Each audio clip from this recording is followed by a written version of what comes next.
you wants to be chair for the first part of the meeting. I can do it too if you want me to roll.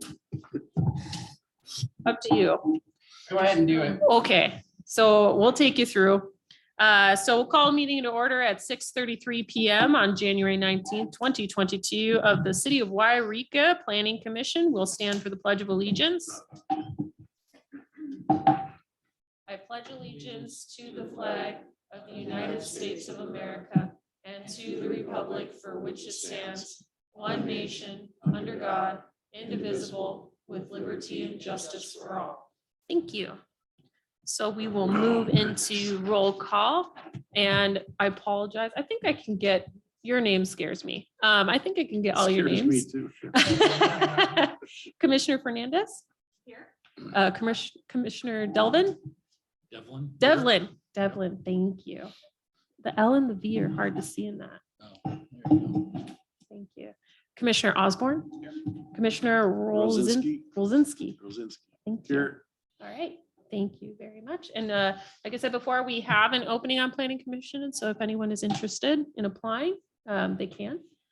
So we'll now move into general public comments for the evening. So this is a time for the public to address the commission regarding items that are not on the agenda or are on the consent agenda. The consent agenda tonight is just our September 15th, 2021 meeting minutes. But this is a time to come up to talk about either those meeting minutes or an item not on the agenda. Please speak into the podium when you come up. Please state your name for the record prior to providing your comments. Please address the commission as a whole, and we do request that you keep the comments timely. All right, I will. Celia Baldery, I'm over on Evergreen. I'm just trying to, I guess, I'm new to this. I want to complain about a plan to put in a swimming pool up on Foothill. It's a community pool. The city just accepted the grant for it. And I'm fine with that, except I wish we could have it back downtown here because it seems dangerous. But anyway, then I found out that they're putting in, it's called No Place Like Home Housing, which is, and I will read from the site, the exact wording that they use in the population to be served at this housing. It's adults with serious mental illness or children with severe emotional disorders and their families, and persons who require or are at risk of requiring acute psychiatric inpatient care, residential treatment, or outpatient crisis intervention because of a mental disorder with symptoms of psychosis, suicide, or violence, and are homeless, chronically homeless, or at risk of being chronically homeless. Now, I don't have any problems with housing homeless people, especially the mentally ill, especially the seriously mentally ill. I just don't think it's a good combination to put it right next to our community pool, where there's going to be a lot of noise and children walking. There's the low income housing that's already up there. Those children will be probably, I know they already have a pool at the low income housing that's already there, but I'm sure that they'll want to come and swim at the other pool that's going to have free swimming every day. I think from 12 to 8 is the plan. So I just wanted to air my concerns. And to me, it doesn't make sense that this housing for the mentally ill who have been homeless and chronically homeless, who obviously are going to be traveling on foot, to have them so far from all their necessities. Food for one thing, groceries. How far are they going to have to walk? Over a mile to get their groceries and then another mile back carrying their groceries. Another thing that I've heard is that the city is talking about maybe having a shuttle for the pool. And is that the same shuttle that these people that have psychotic episodes are going to be riding with the children? That's my concern. And I would ask you to please look at the No Place Like Home, their plan, because I'm not making it up. I mean, this is who they plan to put up there. And I'm not even sure that they will guarantee that they are homeless from our area. Are they going to send us people? Because it's a California thing. And the county is the one that owns the land up there, and they're the ones that are going to be putting the housing in. The So county is? the county is. So, yeah, so if you guys could maybe direct me, I don't know who to talk to. County. The County, Yeah, because that wouldn't have okay. anything to do with I mean, this. it's within It's way city- out of our jurisdiction, well, and we it's- wouldn't even deal with it. It's within city limits. That's why I came to you guys. Yeah. So I need to talk to, I was gonna talk to Nancy Ogren, our. So if you want to give me an email, I can give you information on the Great. project itself. Okay. And we can talk later. Okay, great. Thank you. Yeah, I've never even heard of that. I haven't heard of it either. well, None of it. I was on the swimming pool planning or steering committee for a while Mhm. until I found out about this, and everybody was like it felt like everybody was trying to keep it quiet. And it kept me awake for every night almost for a year. I've been stressing over this. And then when I heard they were going to break ground for the housing this year, I thought I got to say something. And so I came to the council 2 different times. And again, the first time they're just like, oh, don't worry about it. You know, parents should be responsible for their kids to keep them safe. And I'm like, but You know, if Liz is how do you, listening, maybe she knows something about it. Like I said, we can talk yeah, We don't know anyway. about it. after this because it's Okay. not an agendized item. So we do like to stay. Yeah. Okay, thank you. Thank you. Are there any other general public comments? Hello, my name is Isaac Franklin. I'm actually here to ask special permission to open a used motorcycle and ATV dealership on 321 South Broadway Street. It's currently not zoned for that. It's kind of my fault. I originally thought I was okay, and then I found out I wasn't, and I'm kind of deep into it now, and would like to see if I can open that. So that just needs to be rezoned, right? That's not. It's not an agenda item for tonight, so we did contact Mr. Franklin about it. In the zoning code, there is no allowable use or conditional use for a motorcycle or ATV sales in that zone. So we basically referred him to Planning Commission and City Council to request that you review the zoning for that, either make a modification to the zone as a whole in the ordinance, or we can work with the applicant on a case-by-case basis. What's it currently zoned? C2, Thank you. yes. And so the ATV sales and motorcycle sales are confined primarily to the CH zone, which is commercial highway. Right. Yep. Well, commercial highway also allows C2 zone. Yeah, and I think But there's not the 3, I opposite. think there's 3 zones that may, and they have conditional uses too. I think I looked through the whole thing. So it's not an item for discussion tonight, but if you'd like, we can bring it back to you to review. What's the address at? 321 South Broadway. And are you doing repairs there or just sales? Eventually, yes, that's something I'd like to grow out of the building too, but I just, part of the problem is what with Yreka, it seems like there's a lot of empty buildings, but There's no one wants to space. rent. You Right. can't find who owns it, or the rent's really, really high. And Rich was working with me as far as rent, and I just want to see where it goes. I don't know where it's going to go. What's in that location now, or what was it? Do you know? It used to be a salon, I believe. It's between Siskiyou Legal Document Services and the tattoo shop. Forgot what the name of the tattoo place is. I think it's Forever Blue Tattoo or something like that. If you're interested, we can bring that back to you with surrounding uses Yeah. and everything. So, yep. That'd be great. Okay. Put it on a future item. Yeah. But you're probably gonna, I mean, we only meet once a month, so you're probably gonna be better off just going and working with the city here. Yeah, Well, this see, I was is at what I this- recommended. I was at the Yeah. city council meeting last week, and they said to come to you. So, or yesterday, excuse me, not Yeah. last week. It's been a long couple days. Okay, thank you. Are there any other general? Oh, thank you. Oh, do you want me to contact you? Yeah, or either way, I wrote down your information. Oh, okay. so Thank now you. you've got mine. So just real quick, what would be my next step? I'll email you. Okay, perfect. Okay. Are there any other general public comments on items that are not on the agenda? Seeing none, we'll move into the consent agenda. Matters on the consent agenda are routine. So tonight, since Commissioner Fernandez and Devlin have not been on the Planning Commission before, you would not vote on this item because it is minutes of previous councils or commissions that you were not on. So the item on the consent agenda tonight is the approval of the minutes for the regular meeting held September 15th, 2021. So Commissioners Osborne and Rosinski, right? I'll Okay, make the motion that we approve the minutes of September 15th. I'll second. And then are you both in favor? We're in flavor. Okay. It's a unique situation because you're not technically a quorum, but in this case, because there's new members, we don't want to stall the minutes. So there's a way to work with that. So thank you. All right, we do not have any public hearings tonight and we'll move into new business. So tonight's going to be pretty relaxed. It's okay. So we're going to basically open with a workshop just to do a basic planning commissioner training around planning and then the Brown Act. So it's just going to be pretty much open questions, conversations. So Arthur, whenever you want to load those.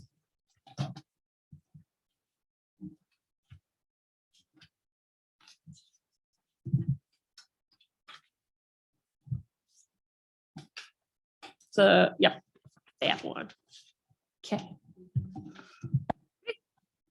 Well, we'll start with introductions. Like I said, so my name is Juliana Lucchese. I'm the new planning director, basically the new Liz for the city of Yreka. I'm an American Institute certified planner, which means that I have a certain level of experience in how to take a really long exam and pay a bunch of money to have fancy letters after my name.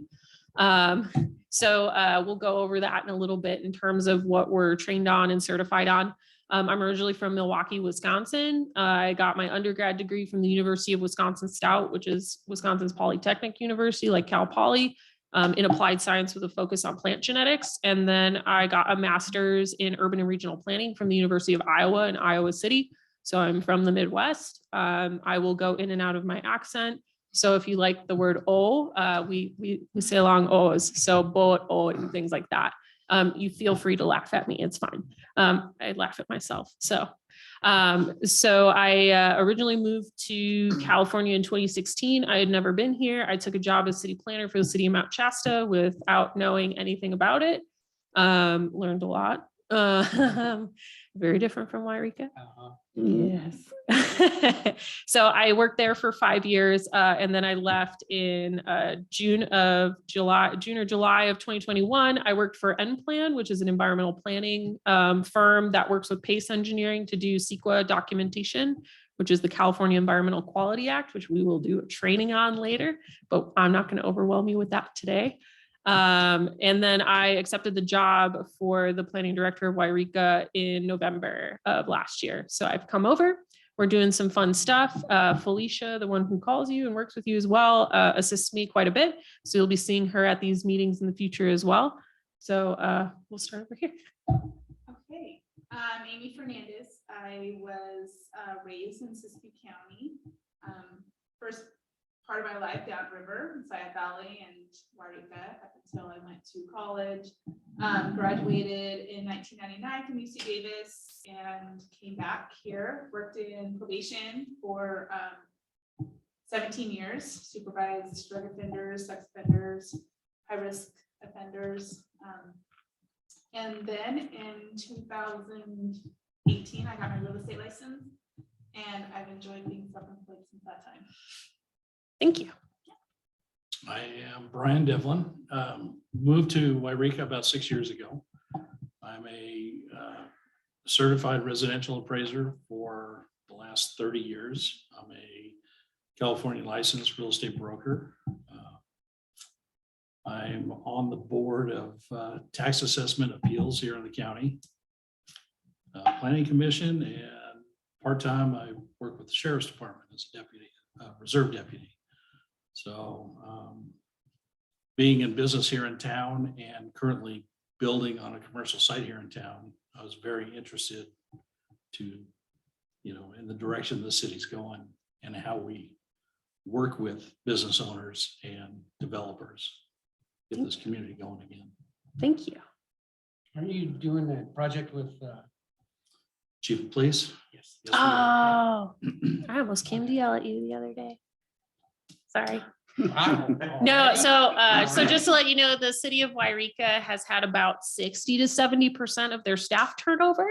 So all of a sudden I had someone go, "What's that pad over there on that property?" And we were like, and Felicia, you guys got your permits before both Felicia and I were there. So we were like, I don't know. We're permitted and we are. You gotta to thank this- Matt Bray for that. Cause I was like, "Hey, Matt." And he's like, "Oh yeah, nope, everything's done. We're good. We're We'll good." talk about that later. Okay. Yeah. I'm Matt Osborne. I moved to Yreka in about 2005 from the Bay Area, where I graduated from Sonoma State down there, lived down there for many years, and have been a financial advisor for 23 years now. And been on the planning commission for quite a while, not as long as Richard, and a lot of other YMCA, hospital, a lot of other boards, chamber, Rotary, all different kinds of stuff. So, and this one's a fun one. You learn different things. So it's kind of cool to be on this board. All right, that's it. I'm Richard Rosinski. I moved here 29 years ago from the Bay Area, almost 30 years ago, actually. And I worked in the Bay Area for 5 years. Before that, I pretty much worked all over California. I've had Flax Appliances and Furniture here for 29 years, and I just sold that 6-7 months ago. Congratulations. So I am retired and trying to figure out what you do in retirement. No. But I've been on the planning commission, between the historical commission and the planning commission, would be 30 years in this coming October, I think it would be. Well, So, congratulations. I don't know if that's. Hey, Anyway, it's it's been okay. a great experience. It's always good to have a mixtures of veterans and newbies. It's great. And you all have really lovely backgrounds. That makes it really fun to have a lot of different type of people. So I'm very excited. Let me know if I'm getting annoying. I can be very overwhelming. Not on purpose. So we're going to go through our training. So our agenda today, we're going to cover, going to slide 2. We need to get a clicker because then I don't have to yell at you, Arthur. Oh, and Arthur is our city clerk. He's the man behind the desk back there. He's assisting today. Normally that would be Felicia, but we have Arthur instead, which is wonderful. So we're going to generally talk about planning as a profession, planning in California specifically, your roles as planning commissioners, and then a brief overview of the Brown Act. And we're going to roll through that pretty quickly. So on slide 3, I presented this last night at the city council meeting, but it's good to always remember, what my job is for you guys. So I'm basically a staff liaison. I prepare your staff reports for you, but as a whole, the planning profession, we aim to maximize health, safety, and welfare of the people, which also includes economic well-being of all people living in our communities. So we look at everything on like a large scale on how everything interrelates. So how do utilities go into technology, go into parks, roads, different things like that, and how does everything fit together and how do we manage those? And then finally, we make recommendations to you based on evidence-based best practice, public input, and then just general information that you request. So you don't have to go with my recommendation. I actually like having conversations, but my job is to provide you with as much information and education as possible so that you feel like you're making the best educated decision that you can. So at any point when we're going over items, when we have important stuff in front of you and you don't feel like you've got everything you need to make a good decision, I always recommend that we table something. I get that information for you and you feel comfortable with those final decisions. And then your role as planning commissioners is a recommending body to the city council, which we'll go over as we go through this. So next slide, please. In the planning profession, we cover many things. This is just a small snippet of the different things that we're certified in, different topic areas that I have to be really skilled in. So we have to become subject matter experts very quickly on different topic items on anything you can think of. Like how many acres does it take to feed a family of 4 using the intensive farming method? It's 2. And I got that wrong on my certification exam. Because who knows that off the top of their head, but I will never forget it now. So we can cover a lot of different things in planning commission, and that's what makes it fun and unique. And next slide. So primarily for California, we deal with 2 main codes. So you'll see a lot of stuff coming from the government code and the public resource code. We can dip into the other ones, but these are the 2 that you'll see that I primarily use when we're going through and deciding on different things. As you can see, there's a multitude of codes and sometimes they'll sneak into what we do. But these are the 2 that I generally cite for planning and zoning regulations. So next slide. So there's some main planning documents that are required in the state of California. These are all future focused documents that guide the city's development processes, investments, and informing you as decision makers. And so some of our mandated documents, and we'll go more in depth on the general plan later, the general plan, capital improvements plan, city budget, which we don't normally deal with. City budget is something that I deal with our staff on the back end. So as we're moving forward with certain city-based projects like ordinance updates, the general plan, you're less concerned about the content of the budget piece of that. That's more the city council's role. But we'll move through and deal with that. It may come up here or there, but for the most part, you guys don't delve into that. And then we have what are called implementation documents, which is going to be your municipal code and zoning code. And so those feed into all those documents. Next slide, please. So again, not going to delve on this because we have a whole section on it. This is your main top level plan. It has elements also called chapters. It must be internally consistent, which means it has to function together. So you can't have one goal in your general plan conflicting with another goal in another area. Makes general sense, but we still have to put it in the code for some reason for the state. And this is a 20 to 25 year plan that gets updated. So we get to update ours this year, which is exciting. So this is usually updated. It can be updated 4 times per year in different elements, usually triggered by development or community need or topic areas. Excuse me. And our housing element is updated every 5 to 8 years, which is also getting updated this year on an 8-year cycle. So it's a very exciting time. Next slide. So your capital improvements plan, government code section, if people want some light reading tonight before bed. This is a budget planning instrument for your large scale improvement projects. So think Highway 3, large scale water improvement, wastewater plant. If we ever get into broadband infrastructure, that would go in there. These are typically updated on a 5 to 10 year cycle. And this is mainly the public works document, but we do have some say in that in terms of talking about future investment of those capital improvements. And then this is adopted annually. So we review it with the budget cycle to make sure that we're budgeting enough money in our enterprise accounts to pay for these big ticket items. So we don't typically talk about some smaller scale stuff in here. So street improvements, we may have some smaller things come in here and there, bioswales, stormwater improvements, things like that. Next slide. We have another thing called a specific plan in the state of California. So this is not mandated, but you will see these pretty frequently within cities if you have special districts. So if you have an industrial district, a planned unit development or mixed use district, you'll see a specific plan that has details on specific designs. For you, you could possibly have a specific plan for your historic district. You do have some regulation in your municipal code for this, but some have actually moved to a large scale plan, which there's some pros and cons if we want to delve into that. So specific plans can also be infrastructure plans. So right now we are updating our water and sewer infrastructure plans, and then we should be finishing up our stormwater master plan as well. Those are specific plans that, you know, get adopted. They may come here. They typically don't, but I'd like to get you guys started in delving into some of the infrastructure just to have some input.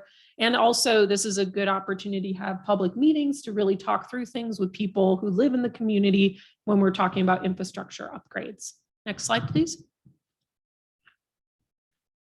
So moving into our implementation documents, you have your zoning code. This is the implementation of the general plan's land use element. So it talks about types of uses and where they can go and where they shouldn't go. And intensity of uses. This is actually an exercise of what we call a police power, which is the authority over private property. So people do not know this, but the United States is not considered a private property country. Out of the 39 Supreme Court cases concerning private property, only 3 or 4 have been won on the side of the private property owner, because cities have something called police powers, which are granted to us through a Supreme Court decision in 1926. Called Euclid versus Ambler Realty, which sets the stage to allow a city, county, or government to plan for the health, safety, and welfare of the people. So that's where we get our abilities to, in a very broad sense, tell people what they can or cannot do with their property. So that's set in case law, and that's also set in constitutions in different states, and it's exercised in a variety of different ways. So the zoning code and municipal code is the most specific level of regulation. So this is when we get into nitty gritty details. For some of these larger scale plans, like the general plan is general. We want to stay broad so that we're able to grow through the 20 years towards a collective goal. These involve standards, which are strict, and then there are guidelines, which are flexible, and we use both of those to try and get to where we want to go, which fits our community, and that meets state statutes. So that's kind of how we balance those out. And these are continuously updated. We can update ordinances at any time. We can add new ordinances at any time, and whenever that community need is. Most of the ordinances we see coming through previously were to meet state mandate changes. So your accessory dwelling unit laws, that was a state mandate and change. So next slide, please. So how I like to explain zoning and why we zone and why that's important, I want to kind of theoretically say you're buying a house. When you're going through the house buying process, you think of different things you need. So it's you and a partner are looking for a house. So there's two of you. So you're looking for a bed that fits, you're looking for a bathroom that works. And next slide. And you walk into this house. It's not going to be something that's going to resale. The table's a little bit too big. You've got your fridge next to your bathtub. There's no walls. There's nothing in between each thing. The bed's maybe big enough for a small child. So it's really not that appealing. So then we walk into house 2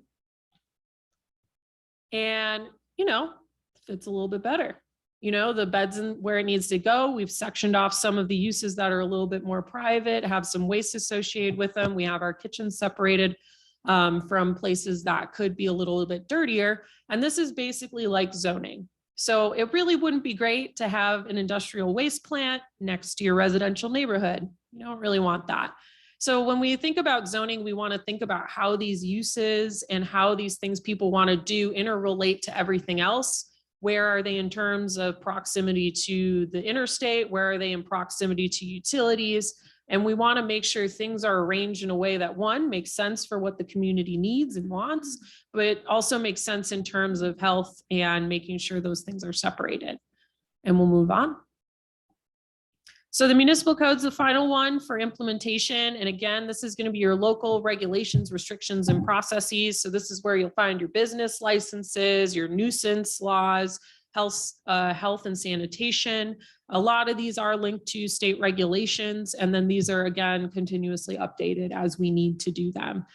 You guys do get to visit those ordinances quite often. So if we did do anything related to dog licensing, business licensing, that does get reviewed by this board, even though it's not zoning related, but it's still under the purview of planning. We'll move on. So the Subdivision Map Act is is the final piece of legislation in California that concerns you guys. So this is mandating cities to adopt basic standards for the subdivision of land. So if you've got 150 acres and you want to put in a neighborhood, it comes here. We follow the different subdivision rules. And we do have a separate title from the zoning code that talks about that, what utilities you need to put in, what are the standards for those, so that we're making sure these things get addressed. From the state statute, we have to at least address infrastructure and design, which I've added here, what design goes into that. And then we have to also address community needs, which in California now is not just open space and parks, it's also affordability, which is a big topic that we will talk about, is affordable housing. So that's pretty much an overview of planning and California planning. I'm going to move into Planning Commission after this, but do you guys have any questions or anything before I move on? Cool. All right, next slide, please. So as a planning commission, you are a land use and planning focus group. You are appointed by the city council as a recommending body to them on planning direction on different items. You are also what we call a quasi judicial group. So you do hold public hearings, you do make decisions on different planning documents, and you can adopt CEQA documents, which is the California Environmental Quality Act, as I said before. And then you also hear appeals. So next month is going to be a fun one because we have 2 public hearings. One is similar to an appeals type situation, and the other one is a public hearing for a conditional use permit. So we'll get to delve into both of those next time. So it's good we're doing a little bit of training before that. So next slide, please. So commission topics can range a lot of different places, but you assist us in drafting the general plan, community plans, annually reviewing planning documents is a popular one. Probably in about February, March, we'll go over our annual progress report that we are obligated to send to the state every year, but it's basically a review of what we've accomplished in 2021. I usually like to take that time as well to set goals for 2022 and kind of look at where we're going. This year we'll have the general plan, which is kind of going to dictate a lot of our schedule because that's a big project, fun project. You also promote public interest in this group and the general plan and different things going on. So please feel free to talk to the people in the community, encourage them to come out. We encourage you to talk to people about what's going on. We do ride a fine line in terms of legality about talking to applicants or people who are appealing to you. We usually caution you not to, or to direct them to staff until you've made a decision on an application or a hearing. Just because we don't want anyone to be biased in those situations, but we'll go over that a little bit more later. And then again, you're focused on really undertaking special planning studies and coordinating local plans. So next slide. Again, just reiterating what my job is, I offer you recommendations based on information that you request from me, evidence-based best practice, and case studies. So one of the things we'll cover in the general plan option is talking about sister cities or comparable cities. That's really important for me to know if there are other cities that you think do something well. I like to use those as templates and look at how they did that, and we can definitely tweak that to what our needs are. And then we're supposed to be specialists in our specific areas. So if we do anything with fire, Jerry, our fire chief, is going to be here and he's going to talk to you. So if we need specialists to come in to help with decision-making, we can do that as well. And then you guys get to interpret the municipal code and zoning code. So I can offer my interpretations to individuals, but if they do not like it or they want to appeal that interpretation, comes to you first and you get to make an interpretation on that. And then you also implement city projects and initiatives. So we bring you different action steps for that. So we'll go to the next slide, which is basically just questions, comments before we go into Brown Act. You know, I don't think we've really even, we've always taken the staff recommendation, almost Yeah. always. Yeah. That's the first thing we ask after we go through the beginning of Mhm. in a meeting. Yep. So I will offer a recommendation every time something comes to you, but I also try to illustrate what your options are as well. And I never take offense if you want to go in a different direction. I think it's good to have discussions because at the end of the day, I'm supposed to be as objective as possible, but you guys are appointed to represent your community. So you've got that in mind when you're making decisions. And so you can go with my recommendation. That is perfectly fine, but I'm also very open to having an open discussion and really, you know, answering some hard questions and doing that. So I think that's the beauty of having two different types of entities here. So myself being objective and just basically providing you with information. And then you guys, like I said, representing your community and you have those special interests at heart. So I never take offense to that. So. Right. Any other questions, comments? Can we respond to any of this? Yeah, we can do that. Again, we'd like to be timely today because it's just a training. We're not making any decisions tonight. Some of this stuff. So goes back to- you're gonna have to come up to the microphone and state your name, please. Well, I don't want to take your time. So I have a moment when I finish. Okay. Okay, thank you. All right. Anything else from the commission? All right, we'll go to the next slide, which will cover some open meeting law. I wanted to make sure we went over this before we did the appointments because I don't want anyone to feel intimidated about being chair.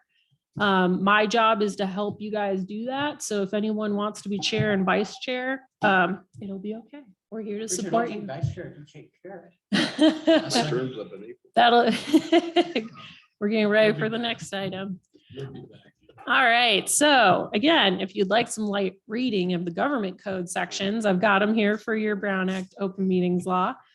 So these are put in place to ensure that deliberations and actions of legislative bodies such as yourself are open and public. So it's transparency and making sure people have an opportunity to know what's going on to ensure meaningful public process and local government decisions. And then meetings must be open to the public, held on a regular schedule. So today is a regular meeting. We have to notice those at least 72 hours in advance. But if at any point we have to have a special meeting or a workshop, it's a 24-hour notice for those meetings. So that will be something to look for. Next slide, please.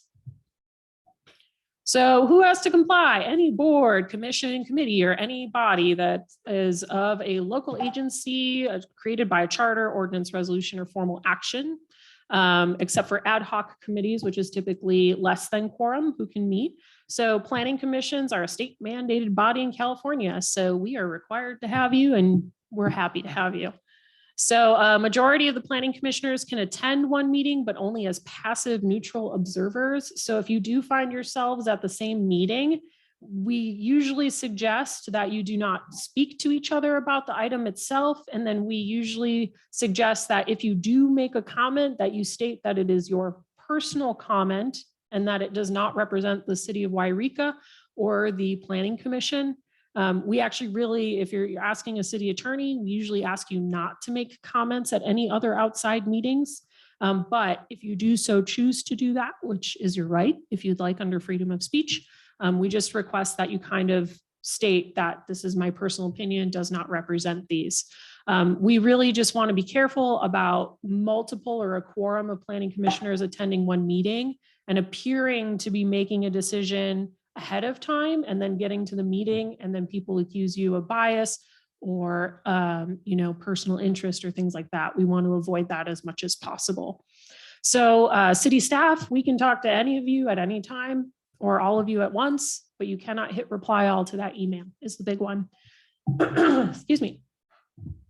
So like I said, we can do that without violating Brown Act. So if you want something to share with the other council or commissioners, you can feel free to send the information to me and I can disseminate it to you. So if you find a really interesting planning article or you see another city doing something really cool, feel free to email me and I can email that out to the rest of you. But you as a commissioner cannot email other people.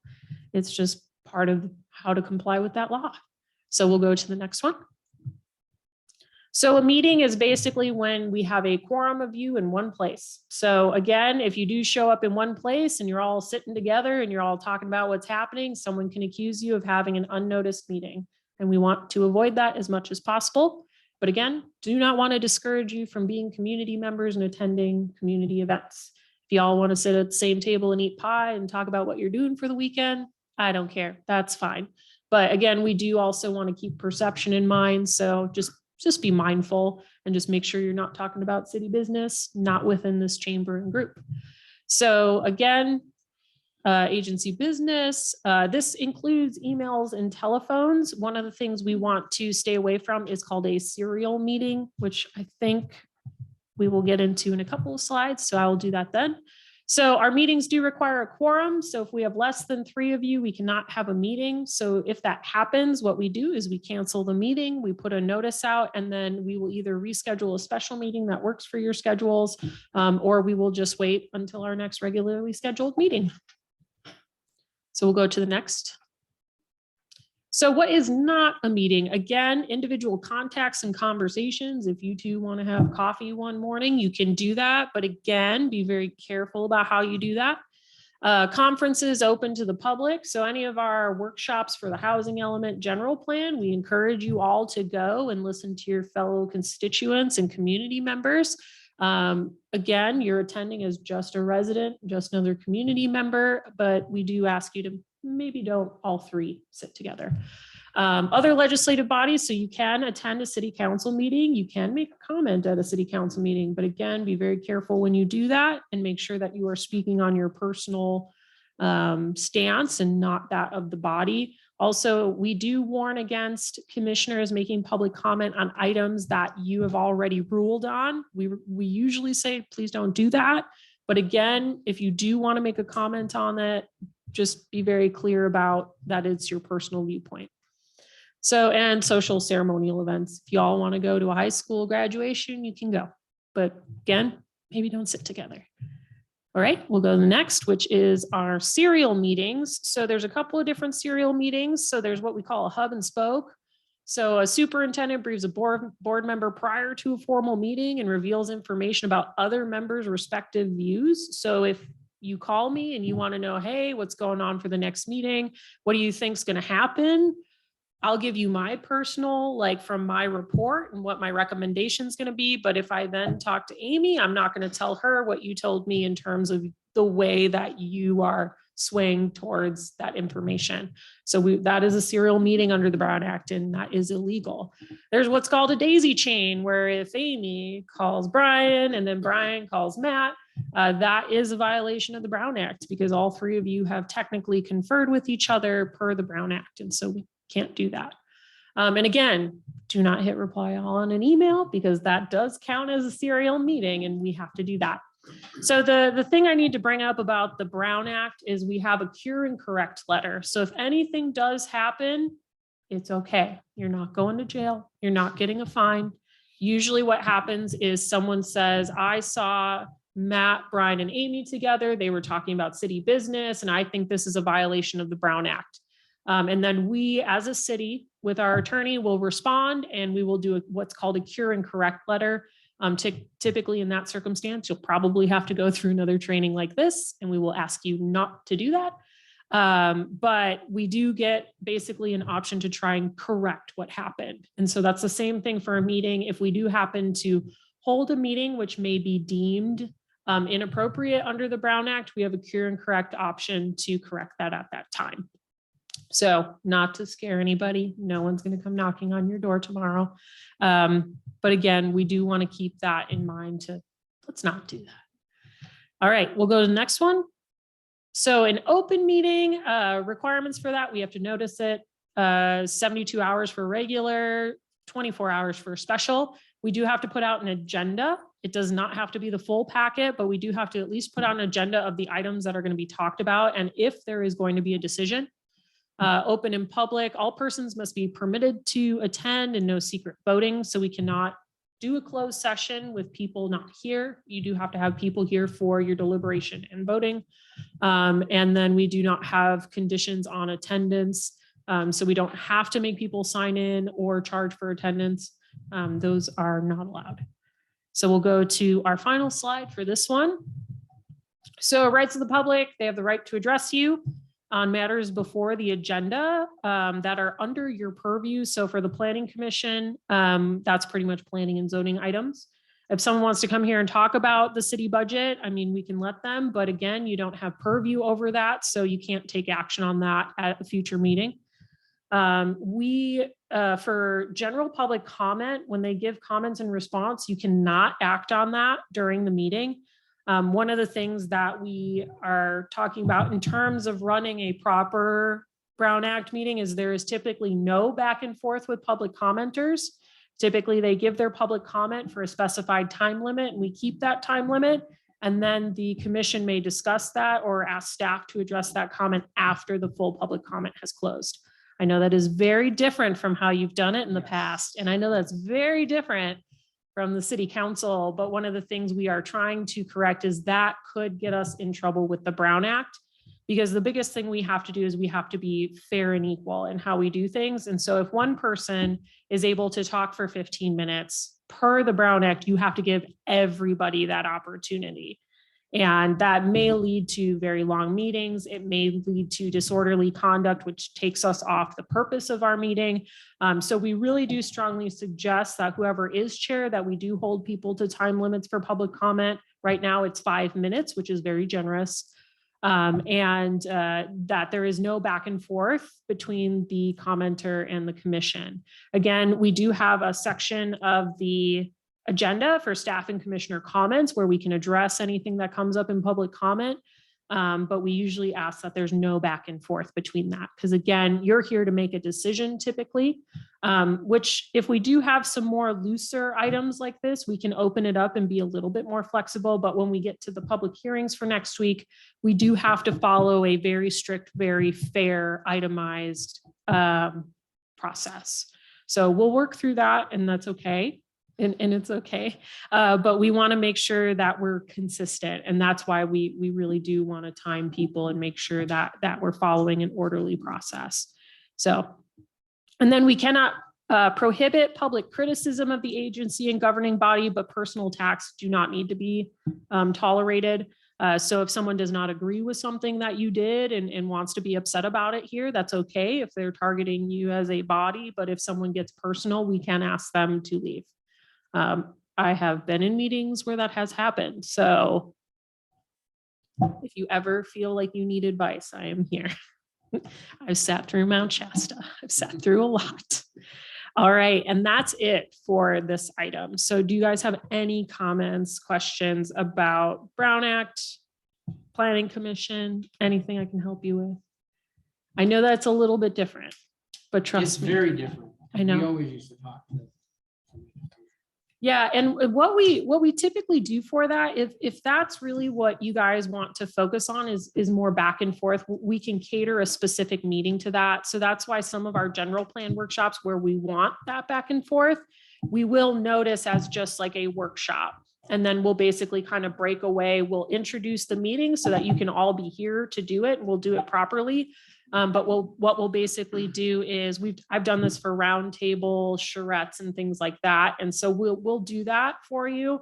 It's just when we come to these meetings on our regular meeting days and have items like a public hearing, your job as a commission is to make a decision. It's not a back and forth. It's not the time to amend the project. It's not a time to, cater to a couple of things. It's to make a clear and informed decision. And so that's how we kind of break that up. So, all right. Did you want to open public comment? Did you want to give your comment here before we move on to appointments? Can we do public comment? Yep, go on. Steve Radford. The Brown Act.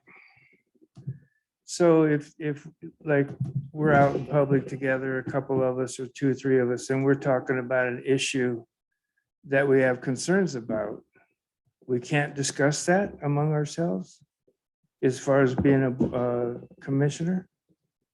Is that violating the Brown Act? Yes. Now, how Well, is that So just really a quick. problem?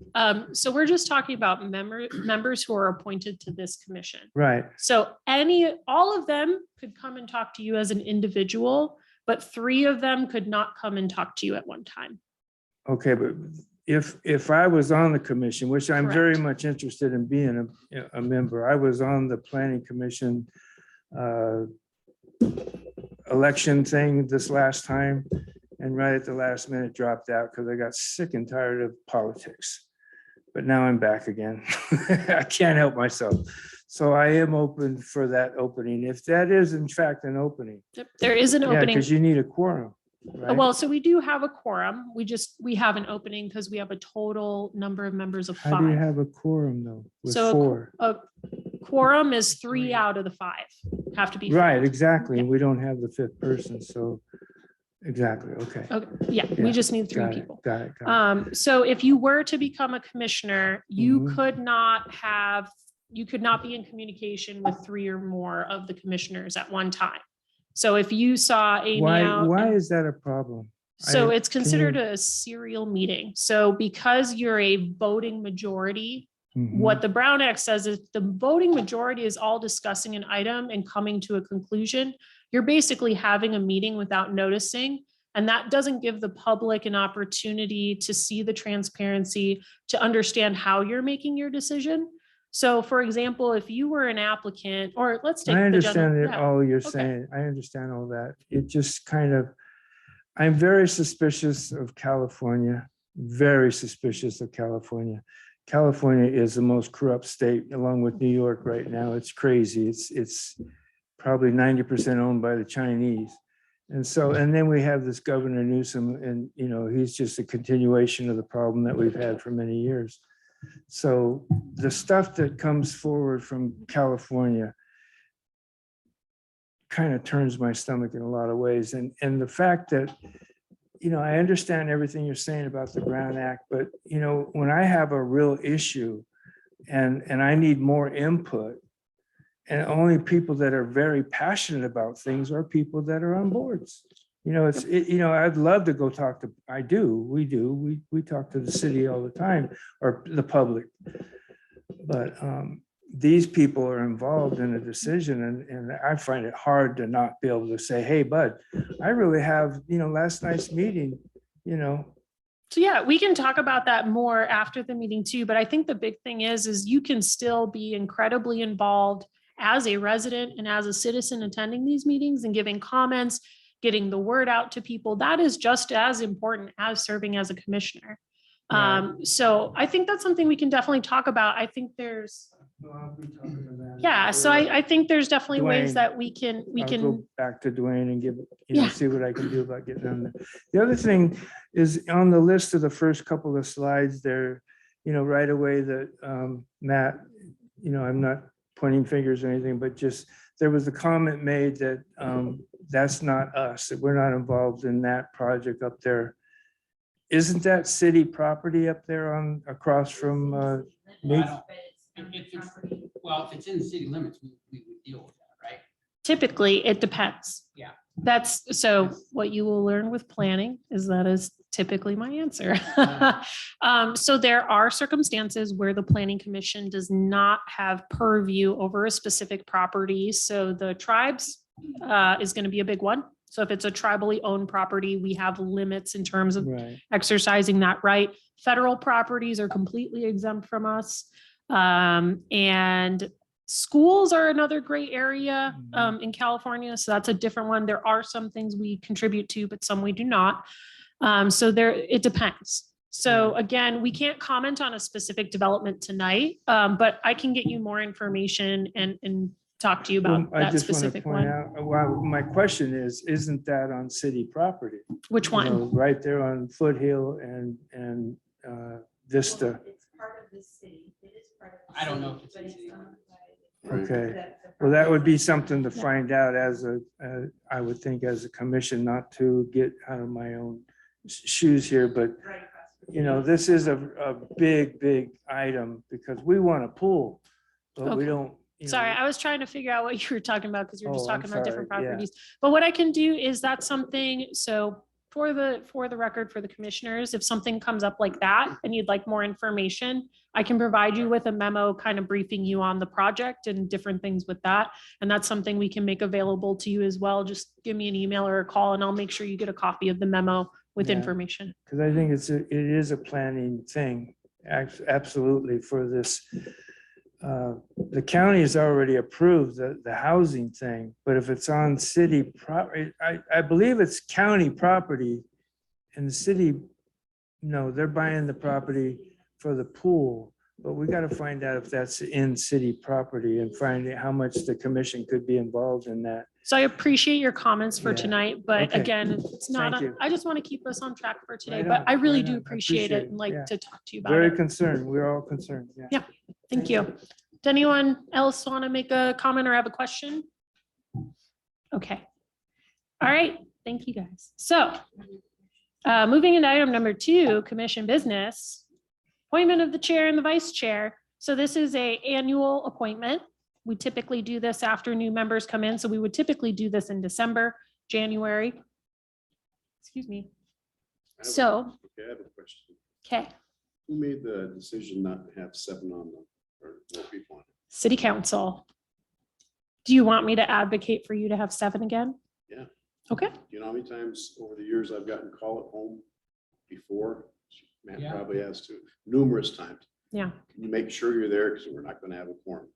So what I can do for your next meeting is I will bring that to you and you can make a formal recommendation to council to go back to 7. And I'll give you the history of what happened there and why they did that. Because I don't know off the top of my head, but I will get it and put it on your next agenda. Okay, and the other thing is my term is up in 2 months. Yes. You know that.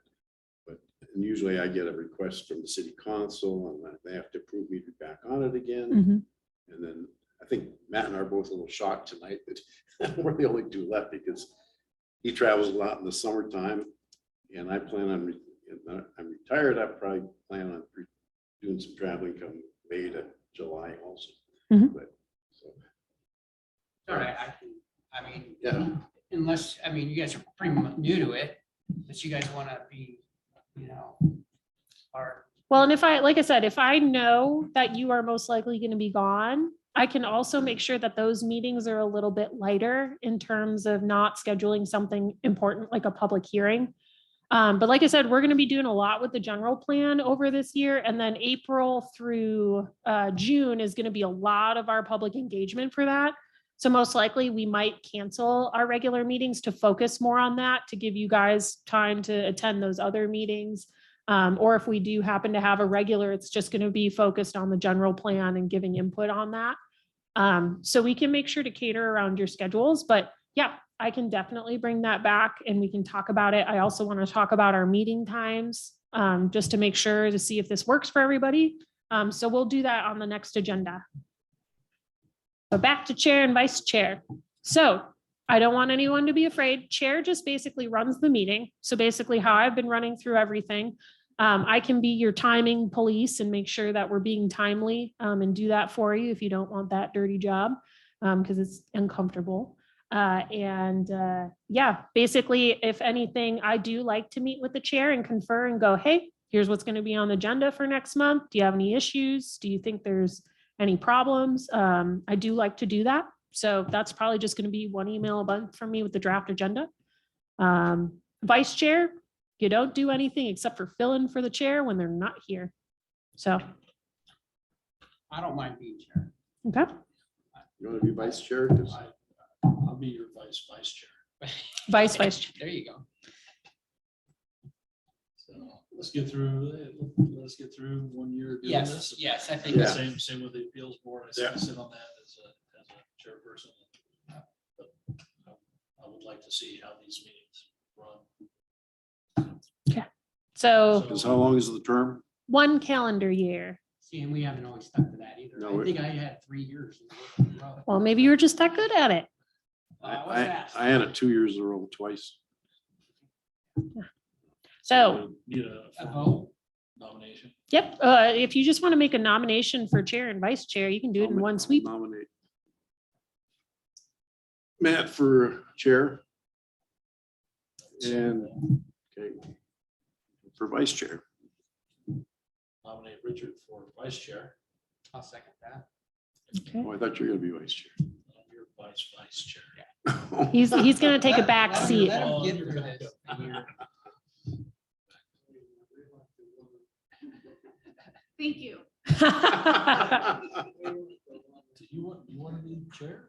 Do you- No, I think it's good to wait a year, but It's good to go through thanks it. for recognizing me. Do I still have to be nominated to be on the planning commission yet? You, as far, I mean, I thought they were appointed by the city. they're appointed by the city council. Yeah. I mean, did you My make, term's up every time they contact me. And well, are they? never contacted me. they've well, they never used contacted? to. It's just been the last 5 or 6 years. Well, we'll rectify that when Felicia gets back in next week. So, I get contacted by. okay, just sorry, I'm just writing these down. All right, so there's a motion for Commissioner Osborne to become the chair and Commissioner Rosinski to become the vice chair. All those in favor? Aye. Noes? Abstain? All right, motion carries. We have a fancy chair. You have I'm already here. you've got the gavel, you're in the center. Move me over here, dude. Do you want to introduce me for the No, I third just put item that then, there since for you're you. now the chair? Introduce you. Yeah, What's the third item? move us to item number 3. Yeah, Hear from staff. all right, slides, sir. So hopefully you'll be a little bit more chatty than the city council. They were chatty on the first half of the meeting and then got to this item and gave me nothing. So upset. Have a good night. All right, so as we said before, the general plan is one of your main documents that we basically look at. It's our Bible for planning and zoning, and it is expiring this year. So we are going through a 2-year process to update it. I So think in the past, we really haven't done a whole lot with it. I think that the staff does it and then we just kind of Review it. Go. Oh, review. no.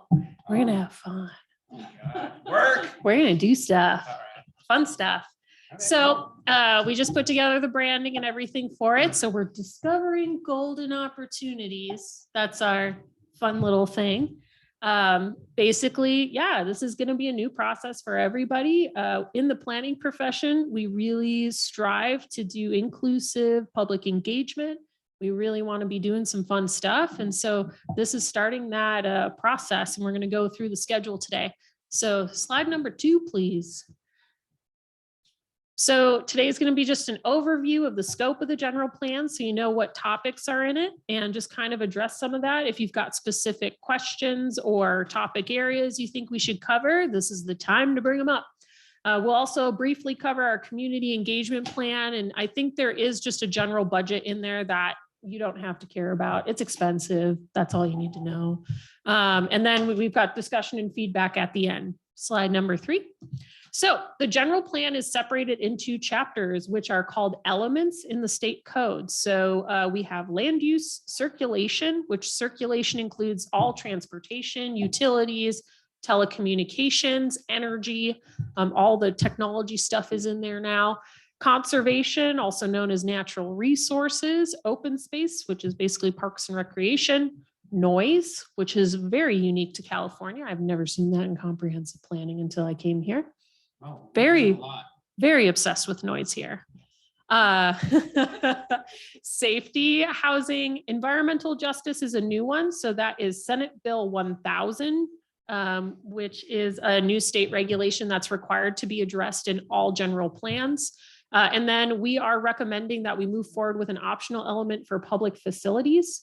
So community facilities like libraries, the potential new pool, the old pool, more parks and recreation focused is going to be in the parks and rec element.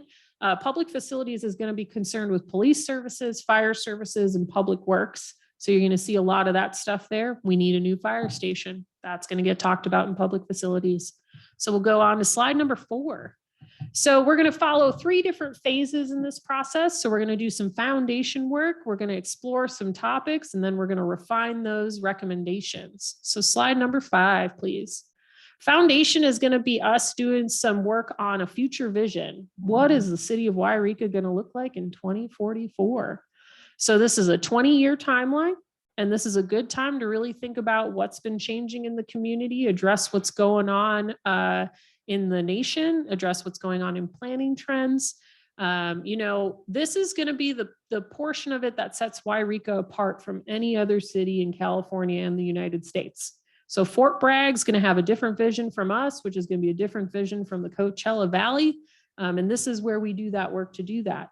So we're going to be putting out a visioning survey. We're going to do a lot of outreach and advertisement for that. And we're going to collect some information in that survey related to what people love about the city that they want to see keep going forward, or what do they want to change? What are the big picture items that we really need here? What are the big picture items we don't want here? Why do you have a bunch of tattoo shops, and why does Mount Shasta have a bunch of crystal shops? Those are what set you apart. So this is kind of a fun portion. This is really thinking big in what we want to do. And this is really, really important, fun work. Really talk to people about this. We are shooting for probably now early March, a visioning workshop where we'll take some of that data we get from the survey and we'll talk about it. And we'll start to kind of whittle that down to about 2 sentences max of our vision statement for the future. Does that And go out like in the survey and in our utility bill? yeah, I think we're going to be doing a newsletter in the utility bill. I've got a budget for postcards. I've got a budget for yard signs. We want to get it out. We want to know what people want to do. We want to know what people see in the community, and yeah, even if it's bad, because if it's honest, then that's something we can address. And then another big thing we're putting together right now is an existing conditions report. So we're collecting a bunch of information on anything you could ever think of, and we're getting some data on that. So you'll be getting what our response calls are for the police. What are we doing for reporting statistics? You know, what does our staffing look like right now to give you a comprehensive snapshot of what's going on data wise? So what does our median age look like? What does the housing situation look like? We want to make sure we're getting you information to make really good decisions going forward, so that we understand what really is going on in the nooks and crannies in the community. So moving on to slide number 6. This is going to be a majority of our public engagement section. So again, this is going to be like our April to June, possibly early July This is when we're going to dive deeper into specific topics like homelessness, parks, technology, and then other topics that come up in the visioning process or that you identify as a commission as far as, you know, interesting topics that we really should look into. This is going to also be the major time that we as city staff are going to go collect field data. So we're going to get you some new maps. We're going to get all these points out there, get really good information for you for the final plan. And then, like I said, we're going to be developing maps of what we call resources of interest. So what are different things you want to know? Where are they? What are they? Do we need more of them? Do we need less of them?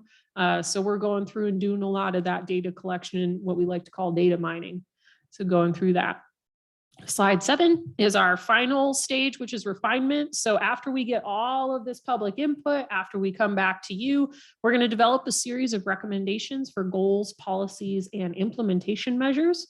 So your goals are going to be your big, broad statements. So one goal that you typically see in a general plan is maintain good drinking water good water standards. Excuse me, I need a drink.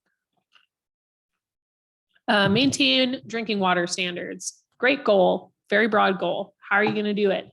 Policy statements are going to be under that goal. They're going to be specific. They're going to be strong statements of we are going to maintain our system, you know, to this standard, and we're going to maintain that to be better or at that standard. And then implementation measures is going to be the smaller steps, smaller actions we take to get to that goal or abide by that policy statement. So an implementation for that could be, you know, ensure that all public works workers working on the water line are water certified, you know, simple things like that.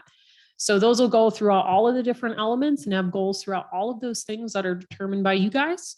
And so during the refinement, you're going to get the draft elements to review, which is going to have all your data, all your state mandates that we're going to have to meet are going to be talked about in there. And then eventually we'll have a final draft of the general plan and then hopefully get your approval on that draft. So hopefully we do a good job, looks good, goes to city council, looks good. After refinement, we're going to go over to the California Environmental Quality Act, which requires pretty much most general plans to do an environmental impact report, which is going to be the bulk of 2023. What year is it? I don't even know. So we're going to basically hopefully have a draft general plan, a final done by October or early November. And then that will enter into the CEQA process that will take us into 2023. That typically can take anywhere from 8 months to 12 months. And so we make sure we have some lead time on that. So hopefully we would have all the final documentation back to you with the environmental document in 2023 for approval. And then we're ready to go for the next 20 years. So that environmental document, does it get reviewed and approved and then? So we get the draft, we send the draft to a third-party environmental consultant, which is going to be ECOR, which is our on-call. They're going to do the environmental impact report as a third party, which is a little bit more objective than us doing it. And then that comes back to you guys for review and then to city council for review and approval. So that'll be the final plan and the final environmental document on that to meet state code. I think they actually came to a meeting Hmm. and presented. Yep. Yeah, so we'll have that draft done. So we have all the content done, take it through environmental. Hopefully it looks good. We're ready to go forward. And then we just have to kind of cross our T's, dot our I's. And that's basically what CEQA is. It's just making sure we meet that state code. So we'll go to the next slide. So our timeline, here's just kind of a brief one going through. We're going to have a number of different workshops. Those special topic workshops are just going to be based off of what we hear in the visioning session and what I hear from you guys in terms of specialty things we need to talk about. Like I said, those can be any topics. So as we go through the process, we're very open to that. So we'll go to the next slide. We also have some ongoing public engagements. So we do have a Yreka general plan 2044.com, and I am building that website right now, which will be kind of the homepage for everything related to that. So if you're talking to your constituents, we'll have that up and running by 1/24, which is next Monday. And then we're going to have our visioning survey up on there for people to start taking as soon as Monday, hopefully, if not later on Wednesday next week. So again, there's going to be a ton of outreach for that. That survey is going to be open for a while, and we want to make sure there's enough time for people to get there. And we'll take a look at that data. And at your February meeting, I'll give you a little update on how we're doing. If we need a little bit more time on that, we're okay for that. So we also have mobile events. So what we're trying to do is not have meetings like these because you have a roaring attendance to meeting like these. We normally don't have anything. Yeah, congratulations, gentlemen. And so we like to go to where the people are. And so we're going to be doing some booths and attendance at local events if we're able to have those, hopefully. Who's we? Felicia and I. So Felicia and I get to do that. Felicia's learning a lot about planning and we're going to go have fun. And so we're going to go to these local events. We'll cater those to the different events depending on what it is. So one of the interesting things that you'll see in the existing conditions report and we'll talk about, Yreka is the second youngest city in Siskiyou County. We have a median age of, I believe, like 36.1 years old, which is slightly lower than California's median age, which means that we are kind of in that sweet spot for what we call family-oriented planning.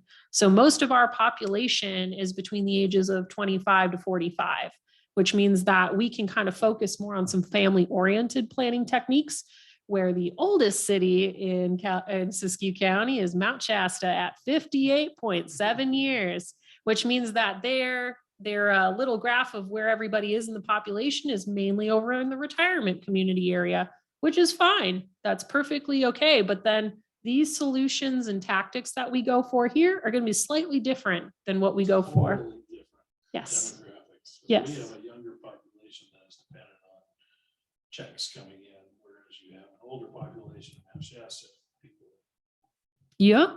well off. So yeah, so we'll cater that to those different events.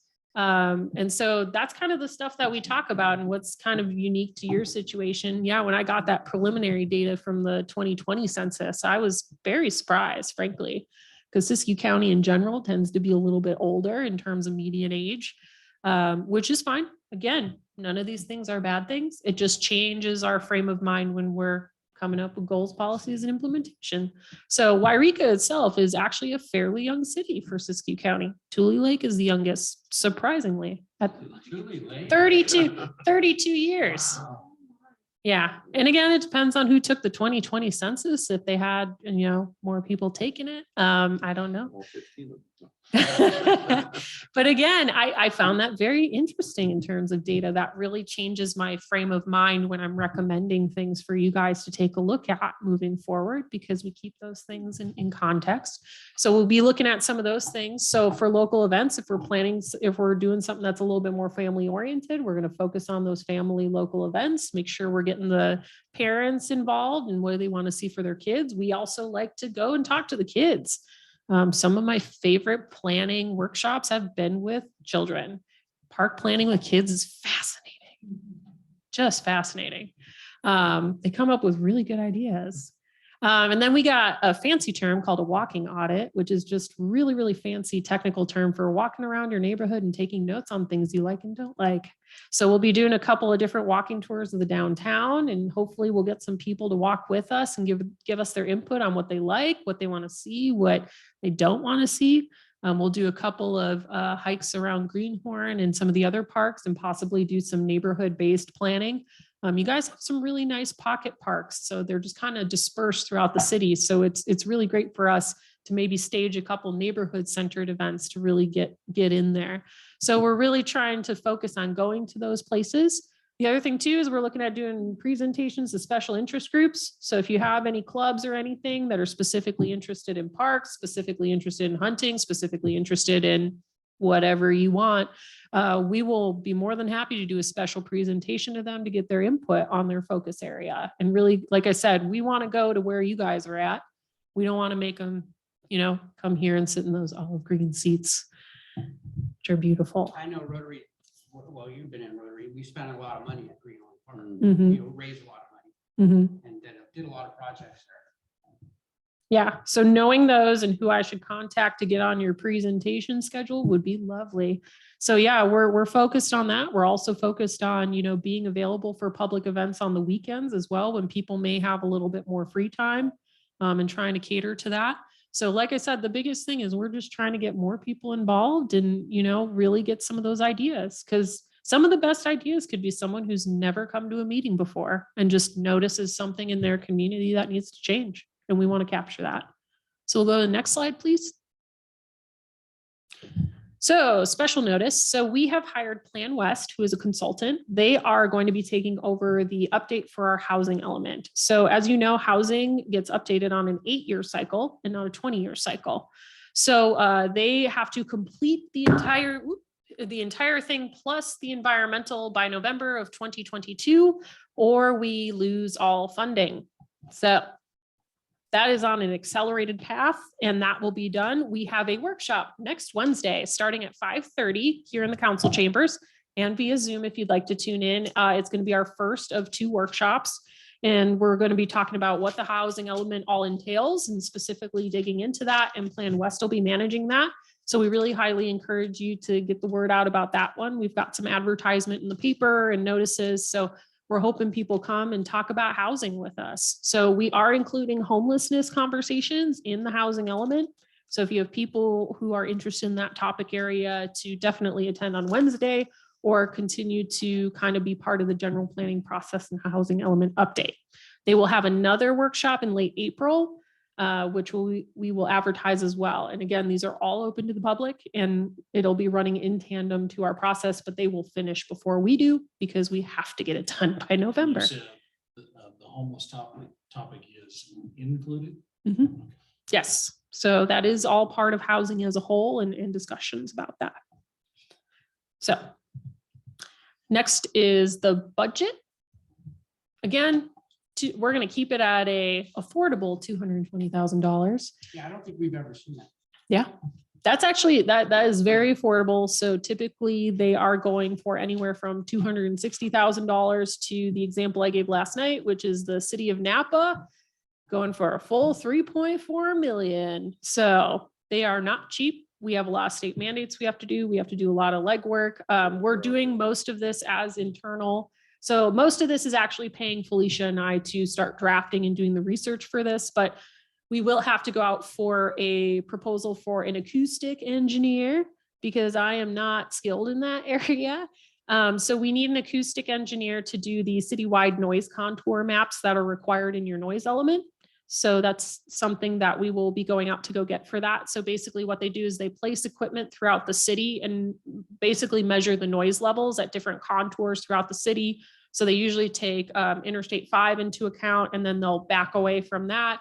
They'll take a look at heavy users like the hospital and back away from that and kind of take some noise measurements for us. And that's a requirement for that element. We can also include some information in there to get that specialist to give us some recommendations to move forward with a noise ordinance that I know people have wanted for a while here. So that'll all be wrapped into this. And then again, the bulk of the cost is the environmental impact report, which is running at about $120,000 alone, and that will go to our environmental consultant. That's an estimate at this point. It all depends on how much of our general plan changes from the old one. So if we don't do a ton of changes, which is okay, that might be a little bit of a lower number, but again, that shouldn't be your motivation. Your motivation is planning commission. We're trying to do the best plan we can, and we'll find money for it. So, and then our housing element is covered under a grant fully. So Plan West is being paid for completely out of a no match grant. So that is not part of this budget. And that is a completely separate item. Has that So, always been the case in the past? you know, they're pretty good about providing housing update money for that.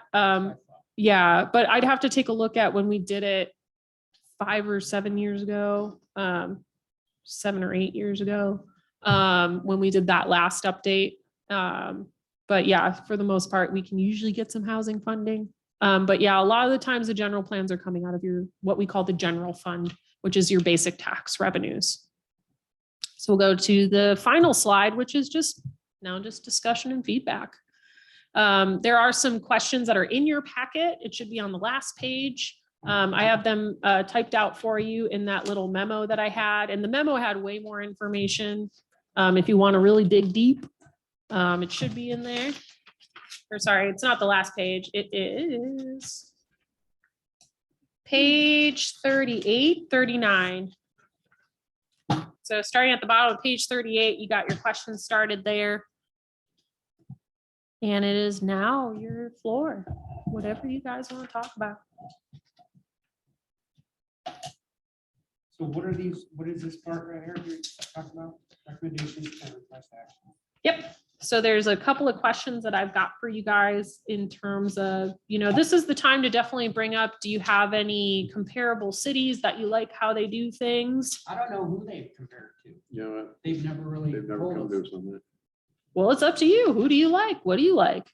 I mean, so for example, for Mount Shasta, they targeted Truckee, California, Frisco, Colorado, Telluride, Colorado, a little bit more bougier, ski resort towns, if you may. So if there are different cities that you visited or cities that you will visit that you really like something that they do, and you want to get back to me too, I can send these to you guys in an email tomorrow and you can get back to me if you need a little bit more time to think about it. That's kind of a big one is who else do you like? Or are we just that unique that nobody's like us? So I know what Arthur, what was the city we were looking at? Mariposa County? Yeah. So we were trying to look at different other kind of gold mining historic legacy towns, looking at some of that stuff and seeing if someone's comparable to us. So, it doesn't have to be like that, but like I said, it's nice to have some comparison cities. When you do the comparison, you try to get even the age. Doesn't or the necessarily. size. Doesn't. Really? Okay. There are some of the ideas they're doing that we don't do here. Yeah. So like, for example, so I live in the city of Dunsmuir. It's got a very cute historic district. I really like some of the stuff they do in terms of they have a very nice food and beverage industry. I think Dunsmuir does a really good job of fostering those restaurants and getting that diversity there. So it's stuff like that. So it's like, they do a good job and I like that. So it doesn't have to be the whole city. You can even say, I hate this city and I do not want to be that city. One thing that came up some time ago is having restaurants where you could eat outside on the sidewalks. Mhm. And I ate at one last night in Medford, which is an Italian place, and then in Ukiah they have them. And it came up at one of our meetings. I don't remember what happened on it. We want to have chairs and tables outside. Mount Shasta, how they have it extended out with a wall up and so forth. That in Medford they actually have it fenced off where you can walk through. Same like in Ukiah. They have 2-3 restaurants like that where you can sit outside and they have lights at night out. But I don't know if there's something, I think it came up here one time, I don't remember to what extent it came up to. If you want to be real fancy, the term for what they're doing in Mount Shasta, where they take up a parking spot with outdoor seating, is called a parklet. So if you ever want the technical term. Does that need a permit?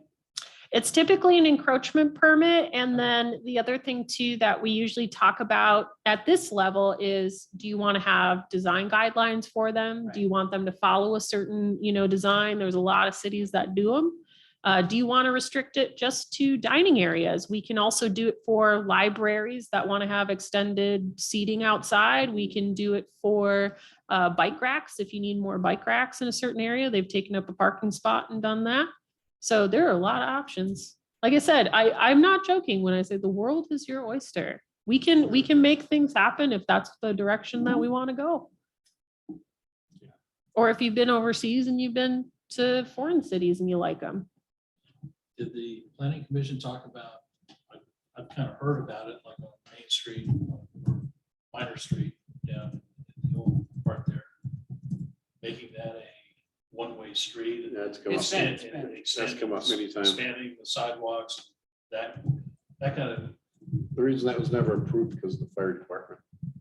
Yeah. But it's a neat idea for that historic.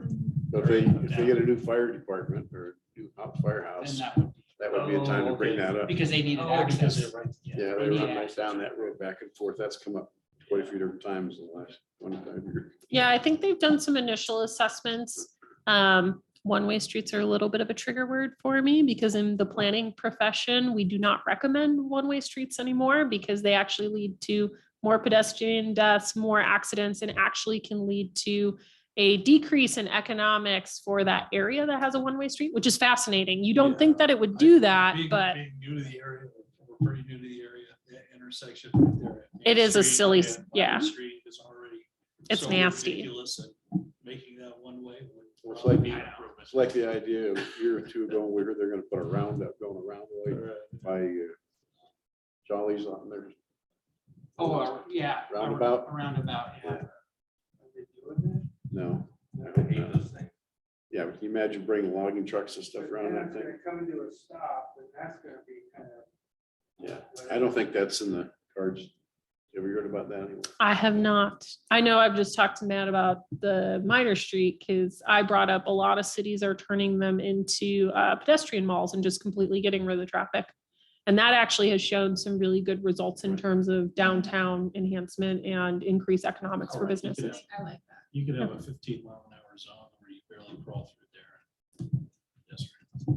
But anyway, yeah. So again, specific projects we should be looking at. I mean, I'm just taking notes and are there any topic areas in particular you think we're not getting at? So we can have optional elements or optional chapters in the general plan that are not required, like public facilities. So some cities have elected to include historic preservation elements, which focus specifically on that, economic development, urban design, air quality. Is there anything in particular you feel like Isn't there a new development going on for Minor Street? beautification project? Right. Yeah. I do not have the details on that, but I can get you guys some details Yeah, I've on heard what's going quite a bit into about that. it already, so I didn't know how extent it was. I think it's pretty far along because it's linked to the Highway 3 project. But I can get you guys some more information if you'd like to take a look at I have questions related to basically developing in this town. It drops back to our Public Works Director. I want to know what regulations we're following for our stormwater mitigation. I understand that our contract engineers Pace from Reading, Mhm. we are engineering our city Mhm. to mirror their regulations when they are a 100,000 plus population. it. You mean Reading? Yeah. Or Reading. Yeah. And they're required to follow all of the state regulations. Whereas our population, I believe, puts us in just quick reading, but like an MSA. MS4. 3, like, or 4. like Yeah. Exempt, and we have a lot of projects that there are businesses and people that would develop in this town if we could afford to develop.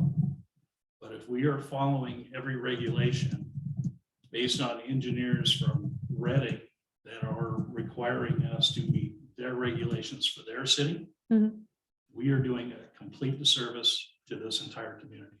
I'm sure there are standardized ones for every city. Yeah. So There should be some difference. yeah, so there's kind of two items there. So one, the city of Yreka did tip into the MS4 regulations, which is unique for the size of the city because the state and federal government can mandate a small city become an MS4, which is a municipal sewer stormwater system. And I think I got that right. And I don't think know that's only enough 3 about S's. the Any- regulations, so I'm just trying. We are trying to get really- out of it right now. Okay. So we have appealed to the state water board to get out of it because we are one of the only cities our size that has been mandated to do an MS4. And it was because of detrimental water body, which would be the, thank you. They had decreased oxygen and another thing that they found in there. Anyway, we are trying to get out of it and we're petitioning the state board to do that, which would then alleviate some of that development Okay. regulation. And to bring it back from that, so Yeah. individual site developers, where the state, well, actually, if you go into City Hall right now and you get a packet from the planning department, and it has a worksheet to meet the state regulations as far as stormwater mitigation. Mhm. And you can go through the worksheet and you can go to their website and you can plan your site and plant trees and do things to mitigate that stormwater runoff. And then as soon as you get that to Public Works and to our friends in Reading, you now have to engineer your entire site, is that Mhm. they don't allow the state regulations to be what we're following. They are imposing stricter regulations. Are you required to put one in your smaller building you're putting one in? Oh, we're Yep. having to do Yep. a Really? ridiculous Yep. amount. Every single Yeah. development has to go through that MS4. So I'll get, but yeah, I want, good. so for me, I want to make this town, like, I want to be able to understand those regulations. but I Okay. can't find them. And I want to understand what part of the regulations we're following and why. But I know there are residential builder developers Mhm. that those sites have to be developed similarly. But as soon as you have a commercial site, you're required to do all the mitigation and the pumps and the site survey. So you add $30,000 Mhm. right away, which is, there's nobody can We get develop. asked that question a lot. Yeah. I mean, from builders that come in and say, so It's a nightmare. expensive to build. Yeah, so what I have written down is, one of the questions I had was what type of information would help you? So I have just information from developers. So one of the things we are doing is we're doing some focus group interviews. And so we can add them as a specific type of focus group. So from what I'm hearing, you are interested in hearing more from the commercial developer side, or do you want us to hit both I just residential wanna and know commercial? Where we stand with what regulations we're following. Okay, So, because if I go, and it was my experience going into City Hall, Planning Department, putting our initial site plan together, here's what we're gonna develop, and going, okay, great, looks great. And that all got passed, and from the city, I got the streetlight engineered plan. I got the Mhm. sidewalk engineered plan. I Mhm. got everything that the city was gonna require. And then it gets to Public Works. And none of those engineered drawings that I was already given, none of the paperwork that I went through to mitigate my stormwater runoff, all that, none of that, it was like thrown out. Nope, okay. you gotta start here. So That's crazy. how does this Yeah. process work when planning says this, and you go to Public Works and now you're starting over? Yeah. But by that time, You've already invested we all had this already money, invested you've done all these tons of things. money. So yeah, I think that's So something you and I, I just think it would be fair for everybody to know where they stand coming into a building project in the city of Yreka. yeah, I think that's fair. And I think The fast food places have any, the new ones they're building, do they have stormwater runoffs? they do. Everybody Yeah. is Yep. held to the highest, Yep. regulation, Yep. which is. And it's mainly because of that MS4. So What is the likelihood of us getting?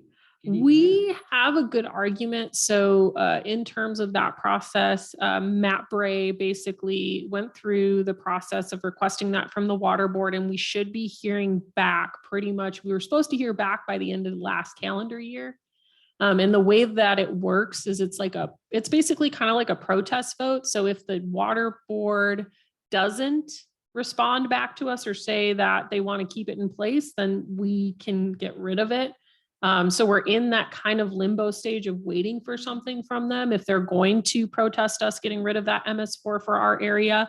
And basically we had to put together a report of this is why this should not apply to us. And this is why what you found in the Shasta River is not from us, or you can't guarantee it's from us. So I will get you more information on that, but I So think it's it kind good. of sounds like there's the state regulations and then there's the water board regulations that supersede the state regulations. The water board is the state. So there's the Department of Water Resources, and then there's the Department of Water Control Board. We deal with both. They get to fight So over who the wants to do water that. boards Yeah. Would be more restrictive, is what you're. No, it depends. Sorry. I'm Sorry, I confused. know. What I'm hearing though is if the water board doesn't allow this MS4 Exemption. exemption, it does sound like in order to help,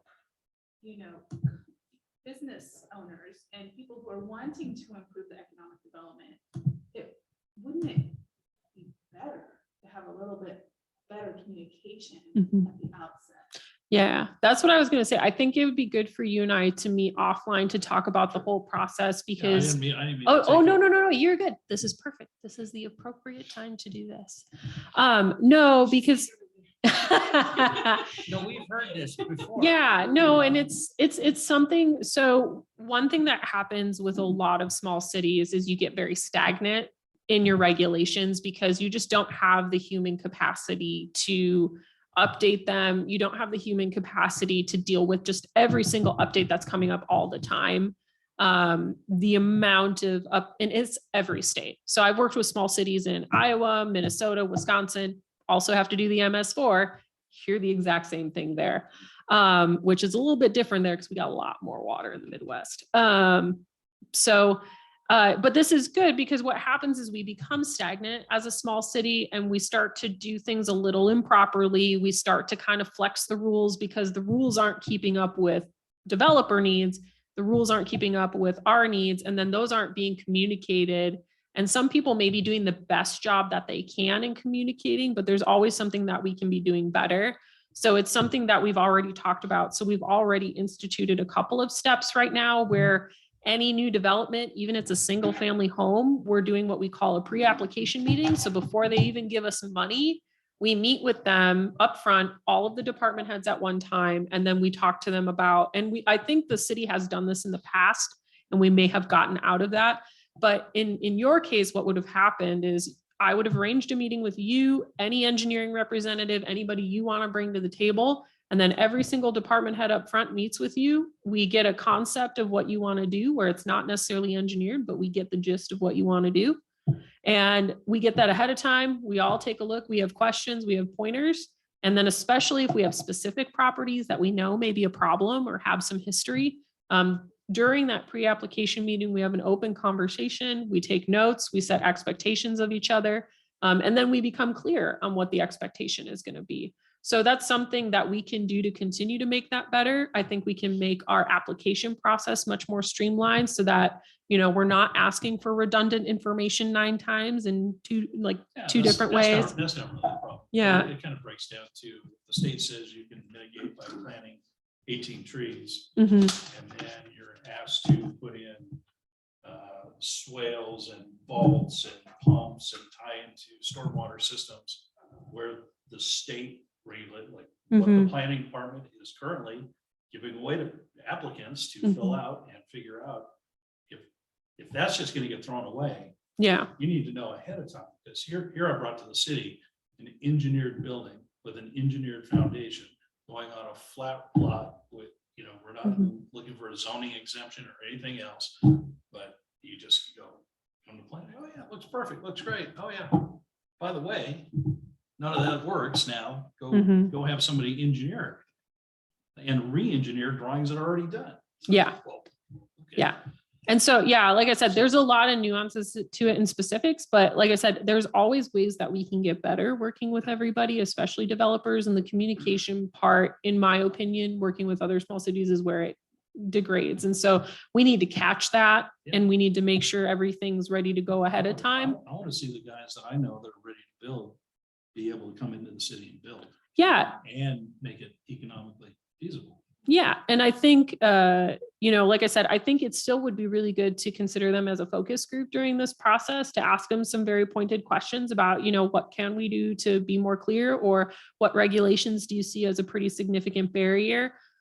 We do get put into an awkward position as a local jurisdiction sometimes. So like some people really hate the California building code. I get it, but unfortunately, I, as a local official, cannot influence that. If it's something that I can influence, though, yes, I'm going to try and make recommendations to make that better. But if it's something, so that's why I said, sometimes with that MS4, some of that is not us, but we can definitely look at the standards. And I know that I've already talked to the public works director about the city of Reading standards are not appropriate for this area. So we are making adjustments to that, in terms of certain development. In terms of other things, so we follow the city of Reading standards for pretty much all utilities. So roadways, things like that, where that might be a little bit more appropriate for roadway. But yeah, stormwater is very unique for the ecosystem that you're working with. So your stormwater here is not going to be the same for stormwater in Dunsmuir. You just have different soil types, different rock formations, things like that. Is there any particular reason why Arby's had this broke ground yet? They have, They originally told us in November, that's why. yeah, I believe they had some issues with we've worked with about 5 or 6 different contractors since I've been here for the 5 weeks that I've been here. It seems like there's a little bit of confusion on who's in charge of that, but they have their building permits. They've been issued. They've paid everything, so they should be moving forward here So it soon. has nothing to do with what we're talking about. No, I don't know what happened there. Like I said, I'm also coming in on the back end, so I don't know what happens sometimes. So I might not have all the answers, but it's a good conversation to have. We can always get better at stuff like this, and that stuff we can control easily without having to go through you guys. We can redo all our apps to make sure they look good, have the right information, and we can make sure everything's going on. And again, as a planning and zoning based commission, if we need to take a look at our city and roadway standards, our utility standards, that's something we can, take a look at and have that information available.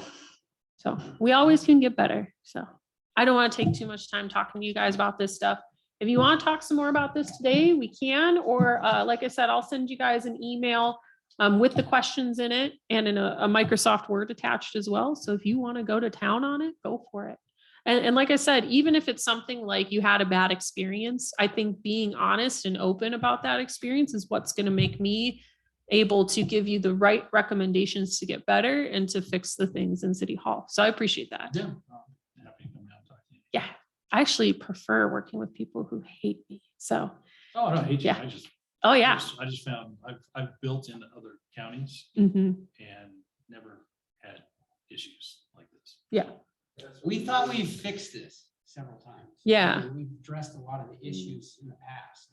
Yeah. Specifically were, off the top of my head, but it seems like we were getting better.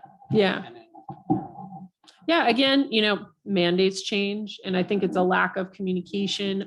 One thing I do on an annual basis that I'll share with you guys if you're interested is I do a legislative review. So I actually go through every single bill that passed in the last legislative session that impacts us, give a little tiny summary of what it is, and then I go, here's how it's going to impact Yreka. Like, by the way, did you know it is now a use by right in all of California to have electrified fences?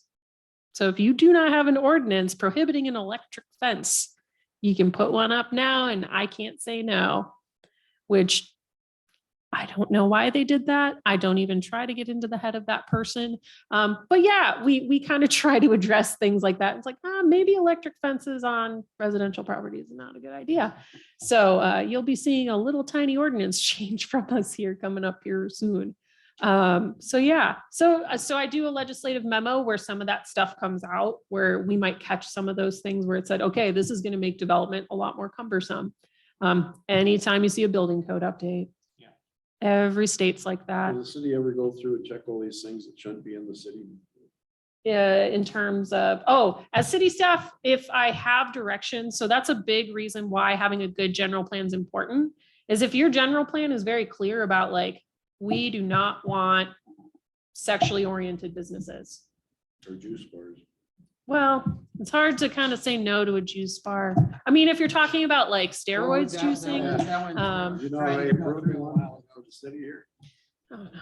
No, and they stopped, had a special meeting and stopped it immediately. It was gonna be a topless juice bar. Right down on Minor Street. So I love the acronym. So we call them sexually oriented businesses, or SOBs. They had a- So again, if you have clear language around that in your general plan, I don't have to like arrange a meeting with you. I know the general plan says this, so I'm going to execute it like this and interpret it this way and prevent that from even becoming an issue. That's probably been 15, 18 years ago. Oh, gosh, oh, we can open this out if you guys want to after you're done. Well, There are tip. certain procedures we have to follow. Yeah, so we're asking questions and discussion, and then we'll open public comment. You can make one. So I'm going to give them the chance to finish up. But yeah, so in terms of city staff, I don't make clear decisions. I just follow what your codes say. I follow what your general plans say, and I execute that. That's why Mr. Franklin is here, because your code is very strict about, that type of use in that zone. And so it's really up to you as decision makers to change it. I can offer you recommendations on how to do that. But it's I all, don't think we've ever denied a change. Yeah, in the past. I don't think so. okay. There was never, I guess, a reason No, in my, we've that I can gone, remember. Well, this will be a good exercise. We'll go through the whole process and we'll go, okay, hey, here's a situation that doesn't fit the code. Here's pros and cons to that. And we'll talk about it. And like I said, you guys get to make the recommendation to council and the council makes the ultimate stamp of approval. So, all right, do you want to open it for public comment? And Sure, I'll open for public comment. if you could come up to the phone, just because we do have Liz at least listening in and she might not be able to hear you. Okay, no, Liz is back. She's not back there. She's on Zoom. yeah, Oh, Liz is on Zoom. Yeah. You didn't take her place. So Liz, I Yep. don't know her last name. Casson, She's still she's retired. employee. She's retired now. You took her place. Yeah, okay. What's happened in this city is, in my experience, I'm a general contractor and I came here very, very enthused. I came from Carmel and there was a lot of stuff going on there that wasn't right. And so I was very much involved in it. And I came here in the very first commission meeting I came to, planning commission, it was over in 15 minutes. I went, okay, so much for this city, you know. But I've been very much involved in this city since I've been here because it's just, you can make a difference here real easy. And it's just a wonderful place to be. So I really applaud you for coming here and doing what you're trying to do. We've had some really major personalities here that have stopped a lot of stuff. And maybe I think it sounds like we're really heading to a good place. We've got young blood and it just sounds really invigorating. And I'm really proud, you know, happy to be a part of it, you know, that I'm still young enough, but old enough to, you know, be a part of it. My concern is the Constitution in all of this. How much does the Constitution override so much of this California crap that comes down on all of these cities and counties? I don't know enough about how the Constitution works in that regard. I know in our basic rights as our personal rights, you know, I know what the Constitution says to me. But, you know, cities came from villages. And then cities developed a state. But then in the last 30 or 40 years or 60 years, 100 years, they've turned that all the way around, where it's not the people of the people by the people anymore. It's they govern us, period, you know, from the top down. It used to be we tell them, now they're telling us. And we got to have that back because the state should not be able to tell the cities what to do. The cities make the state by the Constitution. So, you know, young people have lost the Constitution. Your schooling doesn't even bring the Constitution into your education any longer. It hasn't done that for maybe 30 years or something.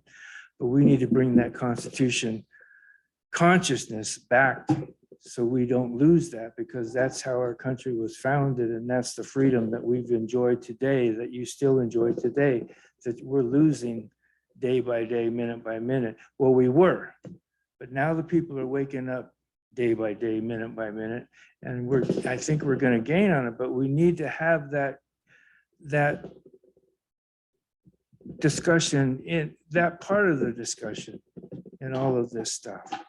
And then also God, the God consciousness, the morals, the integrity, the value of not letting a state implement its non-constitutional things on top of us, or its un-God-given rights that we've always appreciated, and that they're taken away from us, because that's basically what Agenda 21 is: take God out of the conversation, take the Constitution out of the conversation. And that's how they're implementing all of these sustainable developments and all this kind of stuff that you hear about. If you don't know much about that, it's all over the internet. Agenda 21 sounds like utopia, but it really is control, complete control So again, this stack is and a pack little them. bit bigger than what our purview Yeah, is, and but we are understand. scope of the Yeah. commissioners. I know, Yeah, I'm but just, again, you're if- giving me a few minutes and Yep. I'm taking it. Okay. And I'm done. Thank you for Thank listening. you. Thank you. Mr. Franklin? I believe if you look up Article 6, it says the state has to follow US Constitution. I think it's in Article 6, US Constitution. But anyway, I've been a Yreka resident for about 19 years now. My biggest concern with this town right now is now that I'm a father and a grandfather now, is the future of my family here. I've considered moving away from this town a lot just because, man, I don't know if you've been around town, but it's a ghost town. I mean, it used, when I moved here, I think I moved here in 2003, I got a job with Stidham Trucking. And it was actually kind of a booming town, but I don't know what happened. I think a lot of it's the bureaucracy. I'm kind of glad you went through what you did. I think it's ridiculous, but I'm glad you got to experience that because we need to get rid of some of the bureaucracy if we want business here. Because I'm looking what I'm going through. I'm here at a meeting real late at night. I get up at 1:30 in the morning and go to work. So, and I go to the city council meeting, they tell me to go here. Now we're going back and I'm going back and forth. Meanwhile, I've spent $20,000-$30,000 of my own money and I'm going nowhere. And some of that's my own fault. I'll admit to that. But I didn't say for you to go to the city. I said, go into their Right. offices and they'll walk you through the process. right. What And- needs to and- be done. And me and Juliana have talked. She has basically no power. So if there's something that she could do, but she can't because she's bound to the code. And I don't know how old the code is, or maybe that's something you guys should look at, as far as the future of Yreka, because It's a zoning thing. That's Yeah. basically what it is. And that's, like I said, that's usually easily done here. right. So, but it has to be put on the agenda and it has to go. Yep. And you gotta, we always say, go in there, because you don't know their processes inside there. Yeah. And just get everything done in that office over there, and then it'll be put on our agenda, and then we just usually approve or disapprove. Well, I did, and that's why I'm Yeah. here. Yeah. That's the point. I've had some requests, different things like that come to planning commission, city councils, and they kind of just go, we don't want to hear that. And that's their decision as a decision-making body to not hear requests in some cases. But you've requested that. So now we have a path forward. And you paid for a variance. No, I can't even get a variance. That's the problem. The So- code doesn't even I allow thought for a you had to variance pay in for that. in the. my So understanding. yeah, I think there's maybe some basic education that needs to happen. So we don't Oh, would be a conditional use, not a variance. know. So in This the, is a zoning issue. yeah, so in the zoning code, it has uses and Right. conditional uses. Yep. Our zoning code basically says if it is not listed in either of those, it's strictly prohibited. So like for his use, based on that code, his use is strictly prohibited in that zone. A variance is a planning tool that you cannot use for economic gain. So if it's a type of use in each zone, we legally cannot do a variance. A variance is for like a property or situation where there is a physical deformity or there's a reason why you cannot build upon that or use that property to its full extent. So for example, if you have a wetland in the middle of your property, you can apply for a variance to get rid of setbacks or work around some of the rules to still be able to use that property to its fullest use. But there is case law that happens federally and in the state that strictly says that I cannot grant a business just so that someone has an economic advantage over someone. And that's something that I've found is being used a lot at the city is they're like, oh, just go get a variance. It's like, we don't, it's very, very rare to do a variance. I have done one variance application ever. I'll give you a Yeah. questionable variance that we just did there. On Broadway with the storage units. and Yep. blocks. That And- is the and one that's that we something brought up. that's something I've actually brought up to Juliana. It's Yep. like, well, how can they do this? And I'm sitting here. And they you know. basically went through this same process where Liz had said no. They appealed it to you guys with an application. I believe you denied it. And then they appealed it to city council and city council granted it. But I think the big thing is that's how the process works is you're the decision makers. I am not. So if someone does disagree with me like this, I tell them, come to you, let's see a way forward, because you're the ones who give the direction forward. I'm the one who just executes. So this is basically how your process works. I But don't remember that. I must have missed that. meeting. Yeah. I don't think you're here. so, again, did you have anything else? I No, that's it. apologize. Okay. But yes, part of this process is updating your zoning code. So, So you will put them on the agenda, right? Yeah. And then we'll. Yep. But I'll give you an example that they do make changes, and we do make changes, okay, about 20-some years ago, I wanted to put a cul-de-sac here in town, and I wanted to go up like 700-800 feet off the main road. And they said, our zoning for the city, you can't do that. And I said, but it's ideal where I want to put it, it should go, I couldn't believe they would let us do it. They said at that time, it was 300 feet. You couldn't put a cul-de-sac in more than 300 feet. So anyway, I told them, I said, I was in Mount Shasta, they've got 2 or 3 of them in there that are at least 800-900 feet or more. And so I said, when did that go into effect, or why was that put in at 300 feet? So anyway, they looked it up, found out it was put back in effect about 70 years, 60, 70 years ago. So anyway, I told them I was gonna come here and protest it, whatever I had to do. Anyway, they went and changed it on their own. I'm just saying that they do make changes if you can, so it's realistic and makes sense. They'll listen to you, because like I said. that Usually happened to me those about changes are 20 something when we have to address something. Yeah. When something comes up. yeah. So something came Yeah. up, they're coming to you, you want to agendize it, I will move forward with that. And that's how that process works. But when, if he walked in, you would tell him, okay, this is the process, Mhm. and we'll put it on the agenda. Yeah, I would. Because you don't come to us and ask us what if we should, or have people, really? Yeah. That's not the way it's been done. No, I've actually had I've had city councils and planning commissions hear someone's request as a general public comment, and they basically go, we don't want to hear that situation. And that's within your purview if you want to do that or No, not. we've always heard. people. Okay. So- But if they walk into that office over there. Yep. He'll get all the information that he needs, on what, you'll explain what needs to be done, Mhm. and that has to go to the planning commission for Yeah, a change One- of zoning. yeah, or now that- Whatever now- your options are. yeah. So now that I know you guys want to entertain those when they come in. So again, I hadn't met you yet, so Right. I wasn't able to say, can I just assume you want to hear this? I don't like to assume.